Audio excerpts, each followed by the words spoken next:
The countdown to the World Cup has begun. It's 30 days to the beginning of the FIFA World Cup in USA, Canada, and Mexico. And all countries are preparing, gearing up. The season is almost ending, but unfortunately, some players would be missing the World Cup. Starting from Brazil to France, Germany, the Netherlands, Spain, and a whole lot of countries. And today we are digesting and trying to dissect these players and how they affect their countries. My name is Adedamola. With me in the studio is Mide. How are you doing? I did. Why are you supporting for the World Cup? It's quite unfortunate that we have players of this caliber, missing the World Cup. We are looking at that one for Brazil, and the numbers are still growing. It's not something that you would expect that it's going to end anytime soon, because players with the congestion in fixtures and everything, there's still possibility of having more players missing the World Cup. And it's a shame that the best tournament in world football will be missing some of his best players. Well, it's a shame, but for me, I think the biggest shame is the fact that my own country, my beloved Nigeria, would not be participating in a World Cup that gave 10 slots. 10 slots to Africa. That is actually a slap on Nigerian football, because they missed out in 2022 and now they are missing in 2026. And with the way the NFF or the footballing directors in the country are moving, it was the possibility that they are not going to miss the 2030. So that is another angle. Quickly, let's start from the country that has won the highest number of World Cup, Brazil. Do you know that at least 3 stars from the Brazilian national team would not be making the World Cup? And here I have the list. First and foremost, Rodrigo. Second, Eder Militao. And the 18-year-old Chelsea superstar. Yes, I call him a superstar because he's a star. Estevao. Media, how do you feel like your Chelsea player is not going to World Cup? Honestly, it's quite devastating, because this is a player that is so full of promise, and Brazil would actually miss something when it comes to his creative spark. And he's also a player that comes in with the goals. At a very such young age, he's been entrusted. When Brazil gets a penalty now, he's been entrusted to take the penalty. That is how much they have so much belief. They believe in this guy, in what he can do, and they'll be missing his creative spark. Rodrigo again, brilliant player, can play both wings and play second strike, and can play as a false nine. And this is something that gives the coach that tactical advantage over opponent. The fact that he's even very, very familiar with him. Exactly, from Real Madrid and all of that. So that is another big blow for Brazil national team. And Eder Militao, is somebody that he can actually do it, when it comes to running in the channel, like, covering spaces, because Brazil will probably want to play the eye line, play their own total football and all of that. So he's quite instrumental in how the block transition and all of that. So him missing it will be another big blow, because he's an experienced head in that defensive unit. Well, Brazil might have the guarantee of Gabriel Magalhaes and Marquinhos, 2 big guys playing in the final of the UEFA Champions League, but nothing would stop you from wanting to have an Eder Militao. Of course, he has experience. Yes, he has won the Champions League too. He has won the and he's playing is one of the biggest club in the world. So that speaks volume of how good he is. Yes, let's go to the French national team. They have some of the best attacking lineup. Of course, in world football now, I don't see a national team with that kind of that stacked. That is highly stacked. Talk of, okay, we are looking at Ketiki now that will be missing through ruptured Achilles. But even at that, you are looking at Olise, you are looking at Dembele, and looking at almighty Mbappe. We are looking at the forward line of PSG. They are all French. They are all French. Brandy Bakola, Desaradue, on Dembele, Ousmane Dembele. There's Mbappe. And there's still Olise to add to that. And now you can imagine missing. They won't even miss. Listen, it will be a devastating one for the player himself. It won't really be a big blow for France. They have more than enough. I think it would be a big blow. No. Yes, he has come up. He has been consistent for France in the last few matches. Yes, it will come, especially when it comes to there's this thing about his pace and everything. So that is one thing that will count for them. But at the same time, I think they have enough pace in that team. Bakola is pacey. Ousmane Dembele is a speedster. Mbappe is flash. look at and Olise is the one that I think may not have that explosiveness, but he has the brain, he has the IQ, the creativity in himself, and that is why I think France will not really, though it would have been a welcome, edict to Didier Deschamps that final, but at the same time, the most important thing is that they have more than enough to. But these are confirmed players that would be missing the World Cup, sure, guaranteed. For the Netherlands, there's a particular Xavi Simons. Yeah, that guy. I felt when the news broke out about him having that ACL injury, I was sad because this is a player that has suffered the almost for larger part of the season already, because moving on from Germany to England, the cultural change in terms of football, everything, weather, and it affected him in a way. And when he was picking form, at the moment when it looked like he's trying to repay some of the amount spent on him in getting him, the injury, was not favorable to him, and it was quite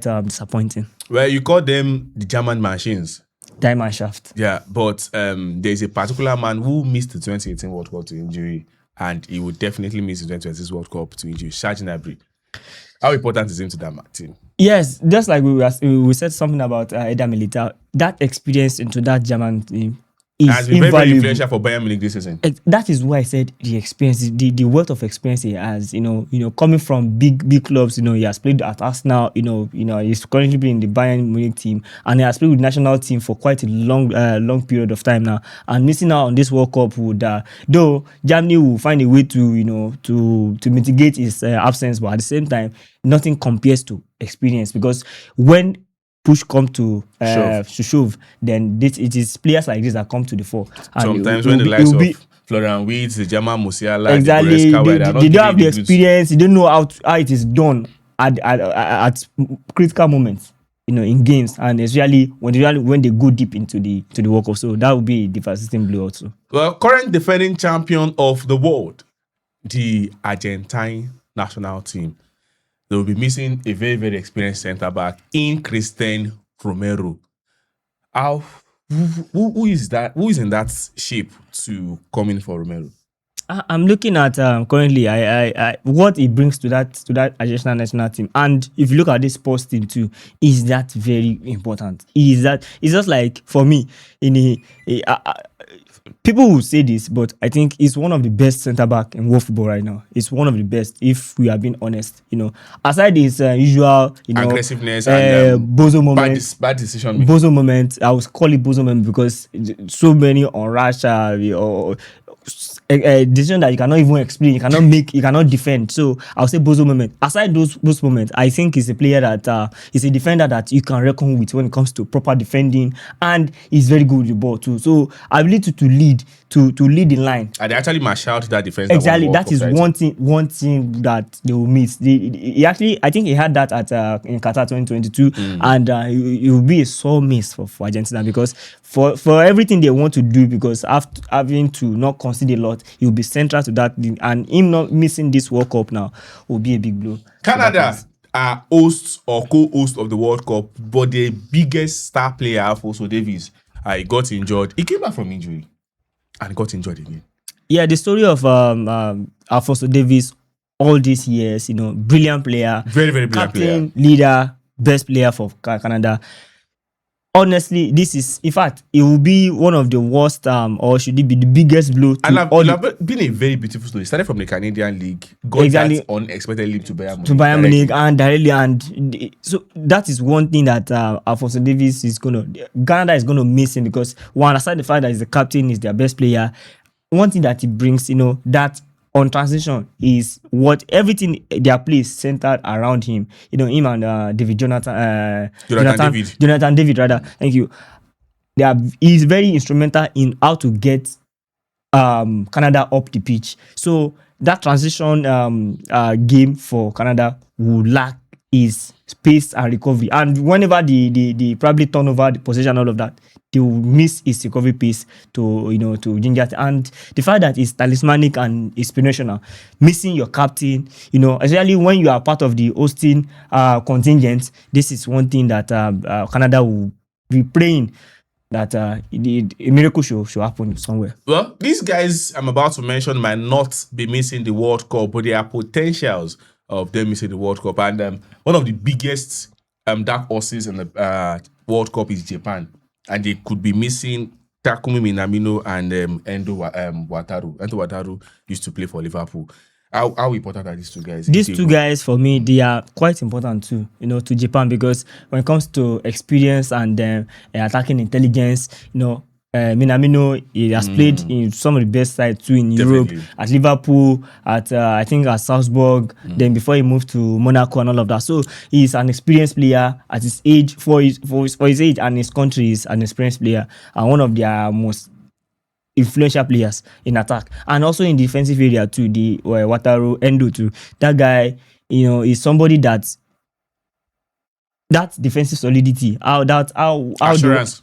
Exactly, the assurance, how they want to protect. He knows is their best fit for protecting that defense, and him missing too is also a big blow and something that Japan will be sweating over. That hopefully they'll make the World Cup party. Well, okay, let's look at honorable mentions. We might not be able to go that much into them. Lamine Yamal could actually also miss the World Cup. Yes, there's Mikel Merino. Mikel Merino too. Yes, there's Julian Timber for the Netherlands. Yes, very, another good defender that may actually miss the World Cup. It will be another blow, because this is somebody down the years we have seen Netherlands produce some of the best fullbacks, defenders. We look at David Blind, played for Ajax and Manchester United. We look at Van der Veil, played for PSG and the rest. So they have actually produced good fullbacks. I think their current manager, Giovanni Van Bronckhorst or something, too, came through the ranks and all of that. So him missing, he's been instrumental to us now. This is not like we miss, but there's a risk that I could miss the World Cup. It's looking like it.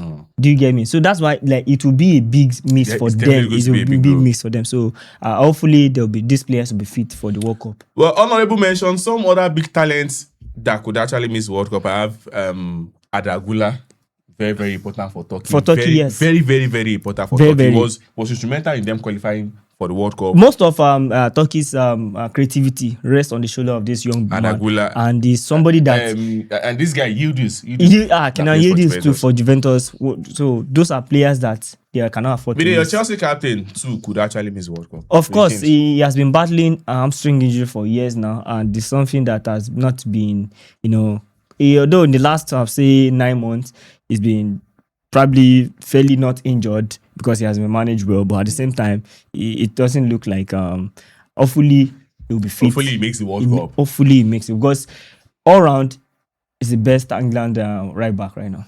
Ladies and gentlemen, the World Cup is one of the biggest tournaments that every player wants to play at least once in his lifetime. If you are a club player, you want to play in the Champions League. If you are a national team player, you definitely want to play in the World Cup. And if you are lucky, among the 1% of the 1% that wins the World Cup, then it's something to cherish forever. Though it's actually very, very sad that most of these players have been suffering ACL and hamstring. ACL, all the injuries here. I just don't want us to dive deep in the injuries. ACL, hamstring, meniscus, I think that's the 3 top for most of them.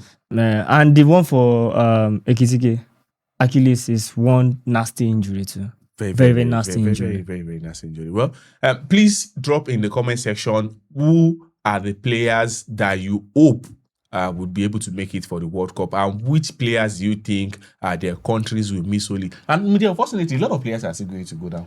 And that's what I said, that there's still some games to be played when it comes to club competitions. So it means you are still coming back to do this updated version. We are still going to, because it's looking like injuries might still. Some will get injured just videos to the World Cup. Maybe miraculously, some of the names that we are mentioning now. Yes, my name is Ade Damolamide. Thanks for doing this with me. It's a pleasure as always.